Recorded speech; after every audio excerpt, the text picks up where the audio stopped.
Welcome back to our channel மாணவன் ஆசிரியர். இந்த இடத்துல நம்ம என்னோட பார்க்க போகிறோம்னு பார்த்தீங்கன்னா, பகுதி 2 பிரிவு 1 செயல் உரைநடைகள் இருக்கும். இதில் வந்து பார்த்தீங்கன்னா, ஏற்கனவே நம்ம என்ன பார்த்தோம் அப்படின்னு வந்து பார்த்தீங்கன்னா, 12லேருந்து 15க்கு என்னென்ன வினாக்கள் வந்து படிக்கணும்னு சொல்லி ப்ளூ பிரிண்ட் பிரகாரம் பார்த்தோம். இப்போ 16லேருந்து 21 வரைக்கும் என்னென்ன திருக்குறள் வந்து படிக்கணும். இதில் பார்த்தீங்கன்னா, எப்பொருள் எத்தன்மையாயினும் அப்பொருள் மெய்ப்பொருள் காண்பது அரிது. அதே மாதிரி கீழே வந்து பார்த்தோன்னா அருமை உடைத்தேன் இந்த திருக்குறள் முக்கியம். அதே மாதிரி முயற்சி திருவினையாக்கும் முற்றின்மை இன்மை புகுத்திவிடும். இது வந்து பார்த்திங்கன்னா ஒரு முக்கியமான திருக்குறள். இதை நல்லா படிச்சுக்கோங்க. அதே மாதிரி குற்றமில்லா குடிசை வாழ்வினை இது நல்லா படிச்சுக்கோங்க.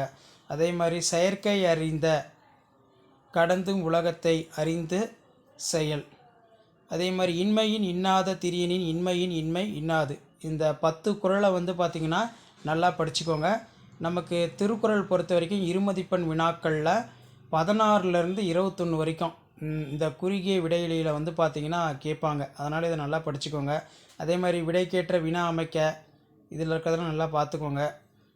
எக்ஸாம்பிளுக்கு வந்து பார்த்திங்கன்னா, நாட்டுப்புற மக்களால் நிகழ்த்தப்பட்டு வரும் கலையே தெருக்கூத்து. நாட்டுப்புற மக்களால் நிகழ்த்தப்பட்டு வரும் கலை எதுன்னு கேட்பாங்க. இது ரொம்ப முக்கியம். விடைக்கேற்ற வினா அமைக்க. அதே மாதிரி வந்து பார்த்திங்கன்னா, நமக்கு கீழே கரகாட்டத்தின் துணை ஆட்டமாக மயிலாட்டம் ஆடப்படுகிறது. கரகாட்டத்தின் துணை ஆட்டம் இது. பிள்ளைத்தமிழ் 2 வகைப்படும். பிள்ளைத்தமிழ் எத்தனை வகைப்படும்? கம்பராமாயண பாடல் சந்த நயம் மிக்கவை. கம்பராமாயண பாடல் எந்த நயம் மிக்கவை? அதே மாதிரி வந்து பார்த்திங்கன்னா, நமக்கு இளம் வயதிலே சமூக விடுதலைக்காக போராடியவர் மார்ஷல் ஏ நேசமணி ஆவார். இளம் வயதிலே சமூக விடுதலைக்காக போராடியவர் யார்? ராஜாஜி அவர்கள் தலைநகர் காக்க தன் முதலமைச்சர் பதவியினை துறந்தார். யார் தலைநகர் காக்க முதலமைச்சர் பதவியினை துறந்தார்? அல்லது தலைநகர் காக்க முதலமைச்சர் பதவியினை துறந்தவர் யார்? ஸோ மெய்கீர்த்தியில் இலக்கணமாய் அமைந்தது. மெய்கீர்த்தி கல் இலக்கியமாய் அமைந்தது.